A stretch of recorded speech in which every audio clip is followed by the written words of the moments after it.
1 September पासून दुचाकीस्वारांसाठी नवे नियम लागू करण्यात येणार आहेत। नियमभंग करणाऱ्यांवर दंडाची कारवाई केली जाणार आहे। रस्त्यावरील अपघात कमी करणं आणि वाहतूक व्यवस्थेमध्ये शिस्त आणण्यासाठी केंद्र आणि राज्य सरकारनं वाहतूक नियमांमध्ये मोठे बदल केलेले आहेत। आता नियम मोडल्यास आधीपेक्षा दंडाची रक्कम 10 पट जास्त आकारली जाण्याची शक्यता आहे।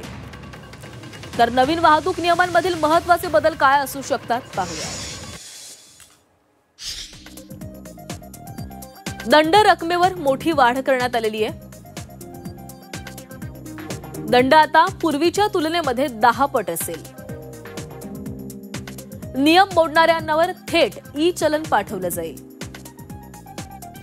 लायसन्स रद्द करण्याची देखील तरतूद करण्यात आली आहे। वारंवार नियम मोडल्यास 3 महिन्यांसाठी निलंबित करण्यात येईल।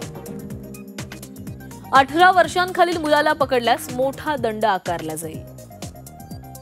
वाहन चालक किंवा पालकांना 25,000 रुपये दंड आकारला जाईल। 3 वर्षांपर्यंत शिक्षेची तरतूद देखील यामध्ये करण्यात आलेली आहे।